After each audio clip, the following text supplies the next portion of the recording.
Bonsoir, bonsoir et bienvenue dans cette 6e masterclass, pas 2e, déjà la 6e.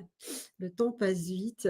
Qu'aujourd'hui on parle, d'un sujet, que je trouve qui est vraiment important, dans un rétablissement, parce qu'évidemment quand on est dans les conduites addictives, et bien on n'est pas les seuls concernés puisqu'il y a aussi, nos proches, notre entourage qui est un pilier essentiel, mais qui peut aussi être une source de tension, de culpabilité, parfois de confusion dans ce qu'on peut, penser.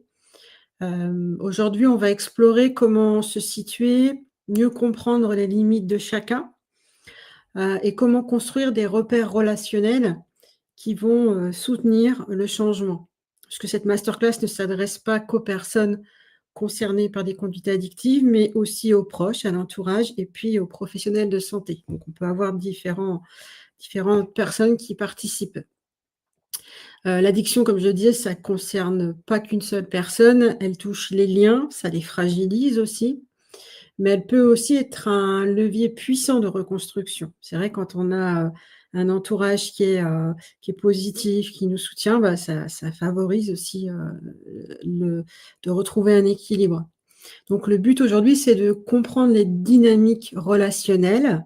Enfin, on va tenter, hein, parce que c'est pas en 3/4 d'heure, 1/2 heure, 3/4 d'heure qu'on va évidemment, aborder ce sujet dans son ensemble parce qu'il est très, très large. Donc bien entendu, ça n'a pas cette prétention.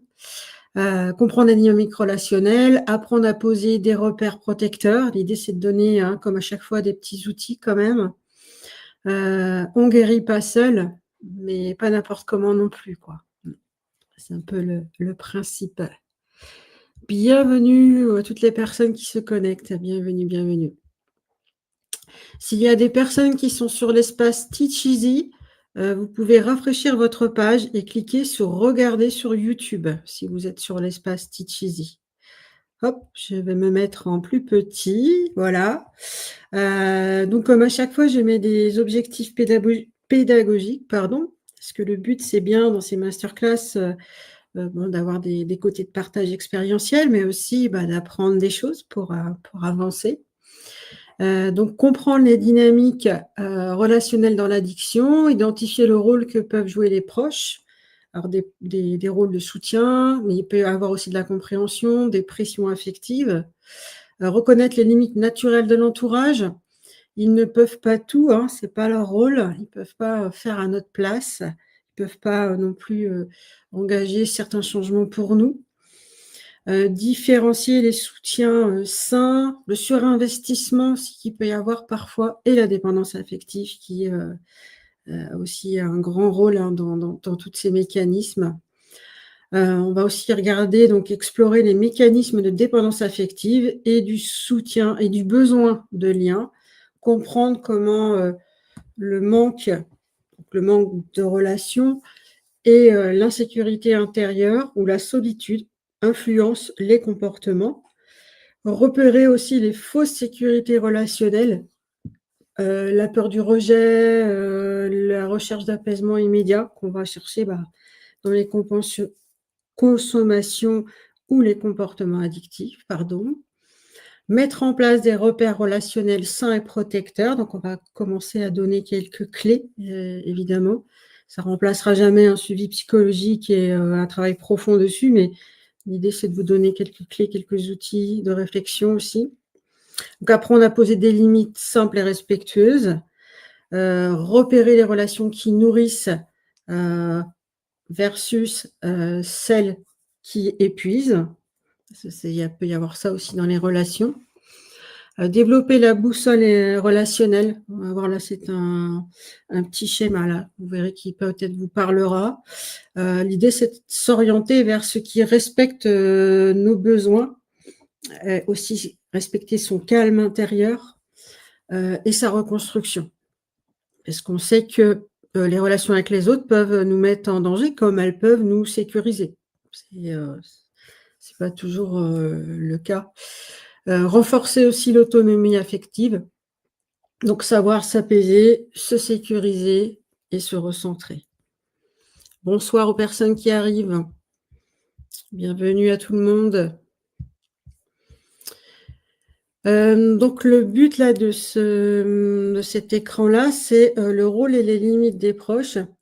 Beaucoup de proches, veulent bien faire. Ils ont, la plupart du temps, une bonne intention, hein. Ils veulent nous aider. Ils voient un proche qui sombre dans des conduites addictives. Ils souffrent aussi également. Mais ils ne peuvent pas comprendre le vécu intérieur. C'est normal parce qu'il est propre à chacun.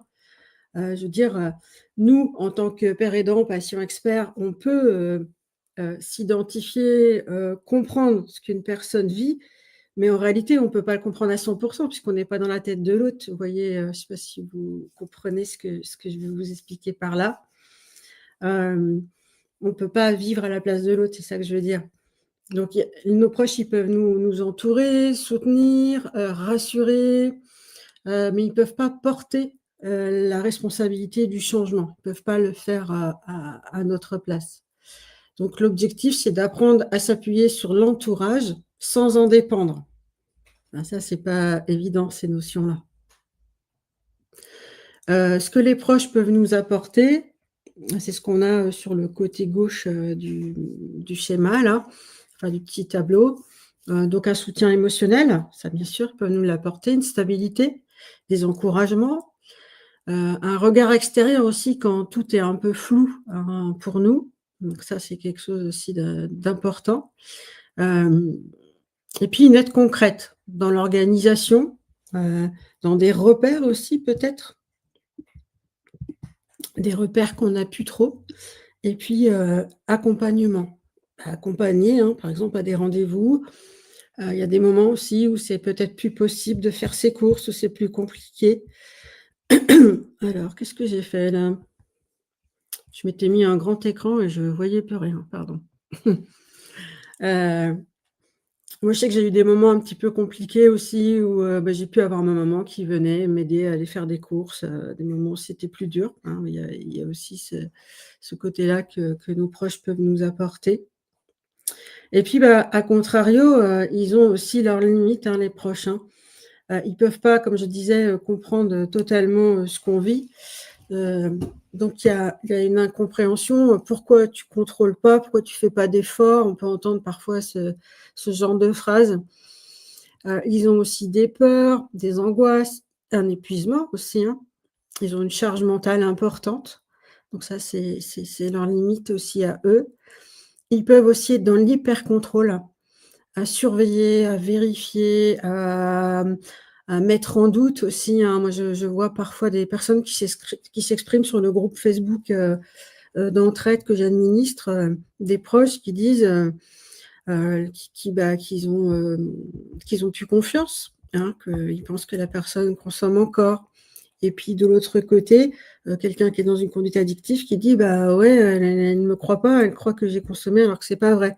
Enfin, vous voyez, il y a ce genre de choses, qui sont aussi difficiles à vivre. Elles peuvent aussi minimiser ou culpabiliser au contraire, mais involontairement, elles font pas forcément exprès, hein.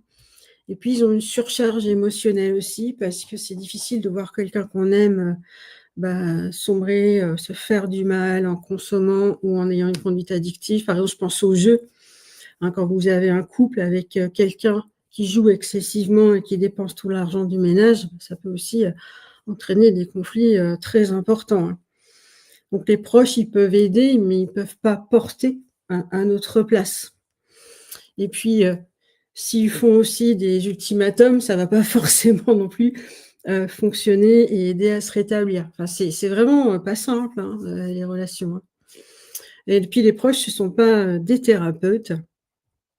Et puis quand ils déplacent leurs propres limites, ça crée de la tension, et plus de pression finalement. Ça aide pas, malheureusement, ça arrive, hein, que au cours des rétablissements, il y ait des couples qui se brisent, hein. On a aussi des pertes de confiance de la part des enfants.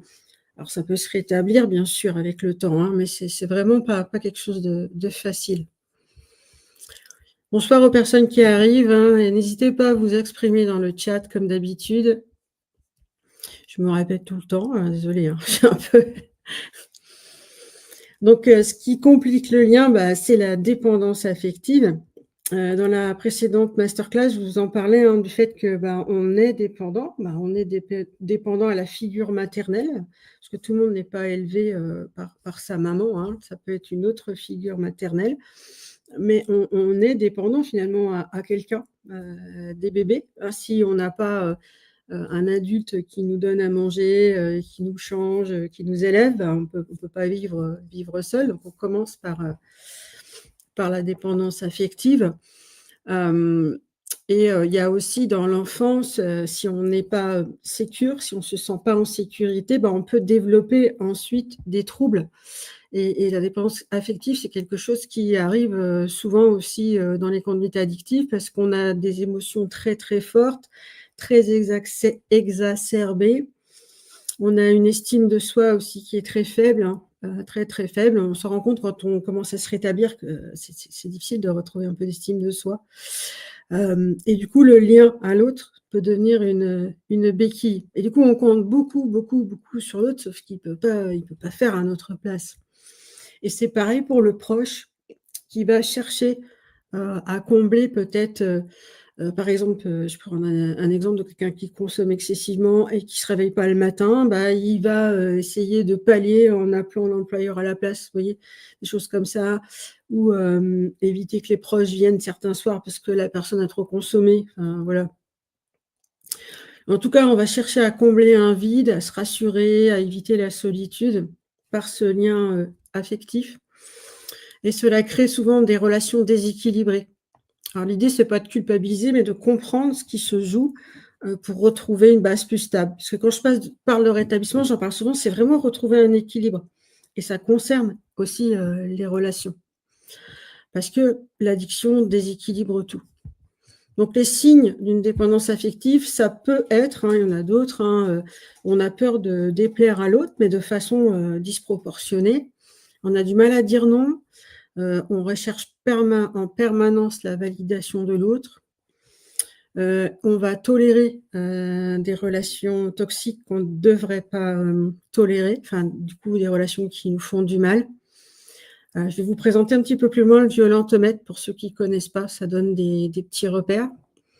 Et puis, on a une fusion relationnelle, pour ne pas être seul. Parce que l'addiction nous emmène vers un isolement, et donc c'est un peu compliqué, hein. Hop. N'hésitez pas à commenter. Vous attendiez pas à ça dans la masterclass. Ah bon? C'était le thème pourtant, les relations. Hop là. Donc les cercles relationnels, on a plusieurs cercles relationnels. On peut avoir des connaissances, des personnes qu'on connaît comme ça, mais sans avoir, peut-être développé de liens, très, très forts. Ensuite, on a des proches, des amis qui, eux, peuvent nous apporter un soutien important. Et puis, on a ensuite, les relations intimes. Alors ça peut être le conjoint, ça peut être des enfants, ça peut être les parents, des frères, des sœurs, où on a un soutien émotionnel, très fort. Donc, c'est difficile de trouver parfois, la juste distance, être proche sans l'être trop. En tout cas, l'addiction, elle crée un vide relationnel parce qu'on peut s'isoler, enfin, c'est la plupart du temps le cas, progressivement autour du produit. Comme on l'a vu dans les autres masterclass, on peut ressentir aussi de la honte. Il peut y avoir aussi des mensonges pour cacher sa consommation, hein, ça arrive assez souvent, ou les comportements addictifs, hein, ça marche aussi pour les comportements addictifs. Difficulté à demander de l'aide aussi. Et puis l'hypervigilance, la relation est vécue comme menaçante. Ça aussi, c'est quelque chose qu'on peut voir souvent. En tout cas, en tant qu'humain, on a besoin de liens. Et l'addiction, c'est pas seulement un problème de produit, c'est souvent un problème de lien. On en parle souvent, ouais, comme la maladie du lien de l'addiction. On a besoin d'être rassuré, d'être compris. On a besoin d'appartenir à un groupe aussi. Et on a besoin de ne pas être un fardeau. Ça, c'est quelque chose de pas évident.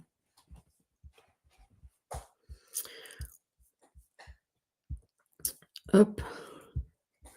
Ensuite, on parle de la boussole relationnelle.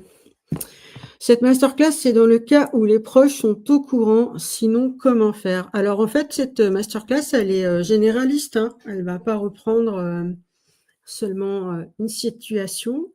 Comme je l'ai précisé au départ, donc on va reprendre exactement comment ça fonctionne les liens, comment on peut essayer de les rétablir, on va donner des outils. Elle aborde les choses dans leur ensemble, voilà, comme toutes les autres masterclass. Donc là, c'est la boussole relationnelle. C'est un petit outil qui permet de repérer dans quel type de relation on se trouve. Est-ce qu'on a des soutiens réels? Est-ce qu'on ressent une surcharge? Est-ce qu'il y a un conflit ou un éloignement protecteur? L'objectif, c'est pas de juger les personnes, mais c'est d'identifier ce qui est bon pour soi maintenant dans son parcours, au point où on en est là actuellement. Est-ce qu'une relation, elle m'apaise? Est-ce qu'elle me respecte? Est-ce qu'elle me permet aussi d'être moi-même? Est-ce qu'elle me soutient sans me contrôler? C'est pas évident, hein, tout ça, hein. Donc, s'il y a 3 oui, eh ben, ce sera une relation ressource. Si cette relation, elle m'apaise, on me respecte, on me permet d'être moi, bah, c'est ressource pour moi. Par contre, si j'ai une majorité de non, bah, peut-être qu'il faut se poser des questions par rapport à cette relation. C'est pas à moi de porter les émotions des autres, ça c'est aussi quelque chose d'important à avoir en tête. C'est pas évident, hein, ça s'apprend aussi, hein. C'est pour ça que je vous dis souvent que la masterclass donne des généralités, mais ne remplacera jamais un accompagnement, évidemment, un travail profond, suivant les thématiques qui sont importantes pour vous. Donc là, je voulais vous parler du violentomètre. Je ne sais pas si vous connaissez cet outil. N'hésitez pas à me dire dans le chat si vous le connaissez. Alors, il a été décliné pour pas mal de thématiques. Celui-là, je pense que c'est le premier qui a été sorti. C'était par rapport aux violences faites aux femmes. Et il a été décliné dans plein de thématiques. Moi, par exemple, je suis en doctorat actuellement, là, depuis 2 ans, et ils ont fait un violentomètre pour les doctorants, par exemple, pour avoir une relation saine avec son directeur de recherche. Donc, c'est pour dire que ça a été décliné dans plein de thématiques. Donc là, en fait, ce que vous voyez en vert, c'est s'il y a ces critères-là qui sont cochés, et ben on peut profiter, hein, la relation est saine. En fait, ce qui est noté, c'est que cette relation, elle respecte tes décisions et tes goûts, accepte tes amis et ta famille, a confiance en toi, est content quand tu te sens épanoui, s'assure de ton accord pour ce que vous faites ensemble. Donc, ça emploie le «tu», et c'est dans les relations amoureuses, mais ça peut être aussi dans des relations amicales, hein. Ensuite, vous voyez ce qui est orange là, ce qui commence à être jaune et puis qui va vers le orange, eh ben, c'est vigilance. Il faut dire stop s'il y a de la violence, quand la personne t'ignore des jours quand elle est en colère, te fait du chantage si tu refuses de faire quelque chose, rabaisse tes opinions et tes projets, se moque de toi en public, te manipule. Enfin, vous voyez, plus j'y vais, plus ça devient des choses mauvaises. Se moque de toi en public, je l'ai dit, te manipule, est jaloux en permanence, contrôle tes sorties, tes habits, ton maquillage, fouille tes textos, tes mails, tes applis, insiste pour que tu envoies des photos intimes, t'isole de ta famille et de tes amis. Et donc là, j'arrive à la 3e partie où on arrive dans le rouge, là, hein. Donc là, c'est protège-toi, demande de l'aide, tu es en danger quand il te traite de folle, quand tu lui fais des reproches, il pète les plombs lorsque tu lui déplais, il te pousse, il te tire, il te griffe. Enfin, vous voyez, hein, c'est un peu un curseur, hein, un peu comme dans ce que je vous disais juste avant dans la boussole émotionnelle. C'est des indicateurs qui montrent que la relation n'est pas sécure et qu'elle nous met en danger. C'est surtout ça. Oui, vous n'arrivez pas à lire, ça ne m'étonne pas si vous êtes sur téléphone. Je pense que sur ordinateur, on voit bien.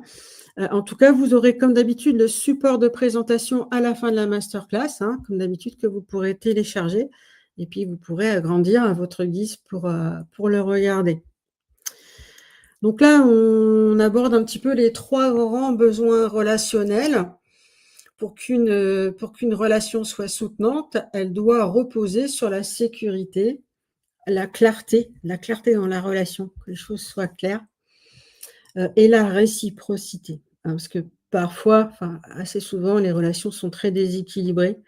On a besoin que ce soit, équilibré, que ce soit réciproque pour que ce soit, bon pour soi. Et quand il y a un de ces éléments qui manque, le lien, il devient fragile. Il y a aussi des repères relationnels fondamentaux. Donc, on en a parlé juste avant, le respect mutuel. Chacun a des besoins et des limites, donc il faut pouvoir avoir ce respect mutuel. Éviter les menaces, les contrôles, les ultimatums. Ça marche rarement, hein. Quand on a des proches qui nous font des ultimatums, il faut arrêter. Ça peut fonctionner à temps, hein, dans certaines situations, mais la plupart du temps, ça ne fonctionne pas, en tout cas pas de façon, qui dure.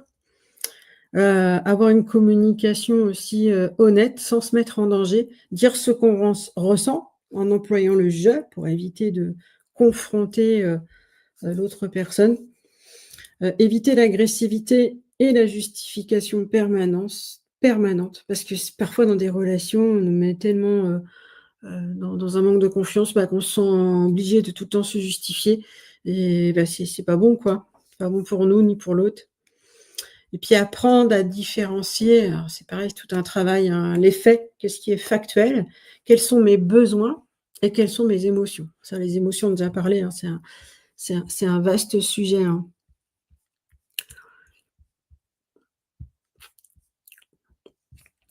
Voilà, donc c'est poser des limites, hein. On peut avoir, ces 3 phrases-là que je vous propose. C'est des phrases qui peuvent permettre de poser une limite, et poser des limites, c'est pas détruire une relation. Parce que parfois, on est dans des relations où on n'ose pas dire ce qu'on ressent, on n'ose pas dire nos besoins, ni poser des limites par peur de perdre la personne, tout simplement. Parce qu'on est en difficulté, on s'est déjà isolé, par exemple, par rapport aux produits. Les proches souffrent et parfois peuvent nous rejeter. Et pourtant, on est légitime à poser, des limites, hein, ça n'empêche pas. En fait, poser des limites, ça va, protéger le lien en empêchant qu'il devienne toxique ou épuisant, ou en tout cas en limitant, le truc, quoi.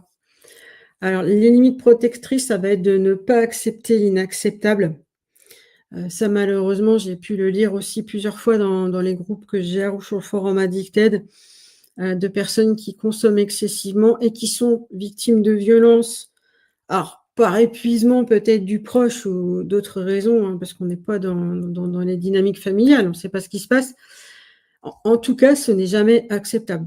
La violence, c'est pas normal, c'est pas acceptable et malheureusement, quand on est dans des conduites addictives, on se dit: «C'est de ma faute», et parfois on accepte des choses, inacceptables. Donc c'est aussi apprendre à se respecter, hein. C'est pas évident, hein. Reconnaître quand une relation épuise au lieu de soutenir, ça c'est aussi un élément important et puis éviter les relations qui entretiennent la honte, hein, qui nous tirent vers le bas, peut-être c'est plus, alors il y a des phrases qui peuvent, nous aider à poser des limites, c'est, «Je ne peux pas parler de ça maintenant, mais je peux le faire demain». Donc c'est peut-être, attendre un peu, différer. C'est la deuxième phrase, c'est: «J'ai besoin de prendre un peu de distance pour me recentrer».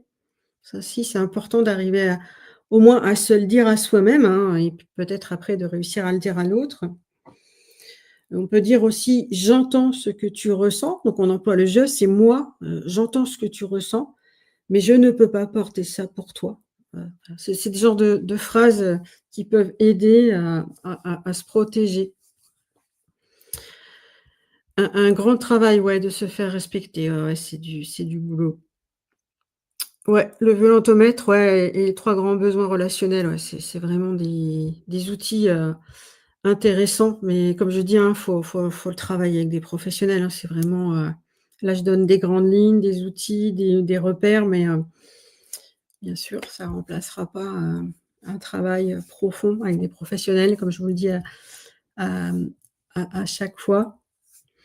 Alors que justement, quand demander le soutien de professionnels, eh bien, l'entourage ne peut pas tout faire, hein, bien sûr. Parfois, un tiers neutre permet d'apaiser, de clarifier, de remettre du sens dans une relation. En tout cas, ça peut arriver. Dans normalement les centres d'addictologie, c'est possible, d'être reçu aussi avec son conjoint, de faire des entretiens de couple, hein. Il y a des psychologues qui sont formés à ces accompagnements, spécifiques et ça peut aider vraiment à remettre, une dynamique, qui va respecter chacun, et qui va permettre de se dire les choses, sans être dans l'affrontement, sans s'agresser, parce qu'il y a tellement d'émotions que c'est parfois très difficile de se parler. En tout cas, quand ça tourne en boucle, eh ben, c'est peut-être un indicateur qu'il faut, demander de l'aide. Quand tout est source de conflit, ben, là aussi, ça doit être, dans mon violentomètre là, c'est les trucs, les lumières qui s'allument là. Quand on n'arrive pas à s'affirmer, parce que, bah, peut-être qu'on ne nous laisse pas la place de nous affirmer et quand il y a de la violence, bien sûr, ou du chantage ou des pressions qui sont exercées, c'est sans doute le signe qu'il faut demander de l'aide. On peut vite se faire embarquer, ouais, ouais, ouais. C'est tu n'as rien à me dire car tu es addict. Ah ouais, alors là, warning, warning, warning, warning. C'est que ça tout est la faute de l'addiction et on n'est pas respecté en tant que personne, là, c'est ouais, ouais. Bah, moi, quand je consommais aussi, hein, je m'en suis aperçue bien après, le temps que je me rétablisse, que j'aille mieux, que je commence je sais pas, à sortir de mon brouillard et à me rendre compte que dans certaines situations relationnelles, j'étais maltraitée. Ça a mis du temps aussi, hein et puis, bah, du coup à me détacher de ces personnes. J'avais l'impression que j'avais besoin d'elles, je pouvais pas faire autrement et donc j'ai accepté tout un tas de choses. Alors après bon, je consommais pas mal, alors bon, ça me permettait, peut-être d'adoucir un peu ce que je recevais et quand je m'en suis aperçue, donc j'étais clean, hein, depuis pas mal de temps, et bah, ça m'a fait du bien quand j'ai réussi à me détacher de ces personnes. Mais ouais, effectivement, c'est des trucs dont on ne se rend pas forcément compte, hein. C'est pour ça que j'essaie de donner des petites clés, là, pour les personnes, où on encaisse des choses lamentables. Ouais, tout à fait. Mmh. Ouais, les professionnels, les groupes d'entraide aussi, hein, ça peut beaucoup aider, parfois dans ces situations, enfin souvent. Alors là, cette, slide, c'est vous proposer un petit exercice d'autoréflexion, hein, que vous pourrez faire quand vous le souhaiterez, hein. Quelle relation, ressource vraiment? Quelle relation fait vraiment du bien? Ça, c'est pas évident, hein, de répondre à ça, hein. Quelle relation épuise et quelle limite, pardon, serait juste pour soi cette semaine? Alors, quelle relation te ressource vraiment? Bah, moi, je sais, si je me remets dans le contexte de quand je consommais, la seule relation qui me ressourçait vraiment, c'était mon petit frère à l'époque, hein, alors maintenant, je vois ça avec de la distance, bien sûr, hein. Quelle relation t'épuise? Et ben, finalement, c'était les copains de conso, mais aussi les relations avec ma mère qui m'épuisaient aussi, beaucoup. Et quelle limite serait juste pour toi cette semaine? Bah, ça aurait été peut-être de pas accepter que certains amis passent chez moi, hein, à une époque où, bah, je consommais beaucoup et où c'était facile de venir chez moi, fumer des pétards toute la nuit et à la limite, c'était peut-être juste bah, voilà, d'être un peu, me recentrer sur moi. C'est pour vous donner un exemple, hein, bien sûr, hein, mais voilà, c'est des choses qui c'est facile à dire avec distance, vous allez me dire, mais c'est peut-être aussi le but de ces masterclass de réfléchir à ça. Sans que ça révolutionne tout, hein, j'ai pas cette prétention bien sûr, mais voilà. Donc ouais, l'idée c'est de faire un pas, un ajustement, un petit quelque chose, heu, pour avoir plus de sécurité émotionnelle. Donc c'est se mettre en sécurité soi-même. Alors ça demande bien sûr de reconnaître un peu ses émotions, comme on a pu le voir dans une précédente masterclass. C'est tout un chemin. Et la peur d'être seule. Ouais, ouais, et bah, oui, c'est ça que je voulais dire tout à l'heure là, où j'acceptais certaines choses par peur d'être seule. Alors que finalement, en me rétablissant, pardon, bah, j'ai pu, avoir des relations beaucoup plus saines mais je pouvais pas le savoir quand j'étais dedans, bien sûr. Donc là, c'est une, petite, slide de synthèse, hein, comme je vous propose à chaque fois. Donc, l'entourage, il peut nous soulever ou nous alourdir. Ce que nous faisons ici, c'est apprendre à reconnaître la différence et à choisir ce qui nous soutient réellement. Enfin, l'idée, c'est au moins d'y réfléchir, de semer des graines. Le soutien n'est jamais parfait, hein, c'est pas parfait les relations humaines, mais la juste distance, elle existe. Mais ça oblige à reconnaître ses propres besoins, à respecter aussi ses propres besoins et après on va peut-être réussir à mettre des limites.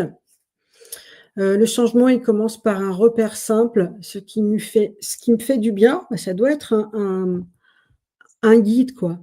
Donc le rôle des proches, c'est ce qui est à gauche là, c'est leur présence est souvent un soutien dans le processus de rétablissement. C'est essentiel, hein, d'avoir le soutien de proches, mais on peut aussi faire sans.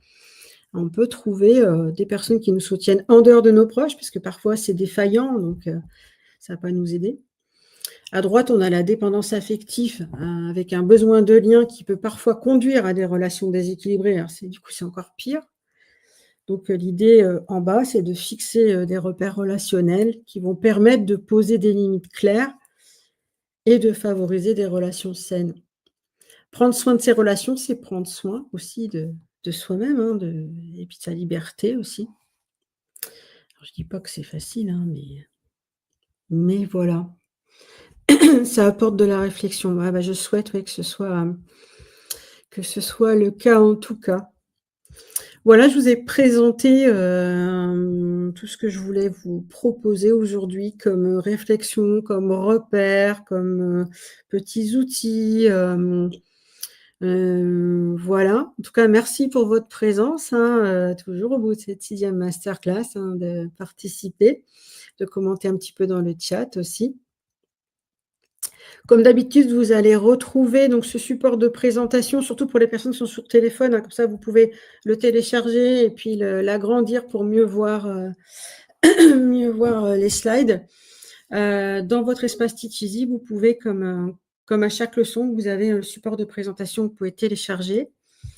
Pour les personnes qui ne sont pas sur le groupe Telegram, vous pouvez aussi le rejoindre. Comme ça, vous avez le lien direct de connexion. Ça vous évite de louper la masterclass le soir, parce que c'est pas toujours évident d'arriver à se connecter et puis à commenter aussi. Voilà, moi je suis toujours ravie de vous retrouver. Et puis la semaine prochaine, alors ça va être un sujet qui va peut-être parler à beaucoup, je pense, hein, sur les rechutes. Mais les rechutes qui sont un passage et pas un échec, hein. L'idée, c'est bien de tourner les choses en positif toujours, hein, d'avancer, et puis toujours de vous donner, des outils, de la motivation, j'espère aussi un petit peu, voilà. Et ben, merci à tous. En tout cas, moi aussi, j'étais ravie, de passer ce moment avec vous. Et puis, bah, je vous dis à dimanche prochain. Dimanche prochain, on sera le 7, je crois, si je me trompe pas de date. Je crois, j'ai pas la date là, mais je crois que c'est le 7 décembre. Enfin, dimanche prochain à 20h, comme d'habitude. Voilà, je vous souhaite une bonne soirée. Merci pour votre présence. Oui, les rechutes, hein, c'est un sacré sujet, hein. À bientôt.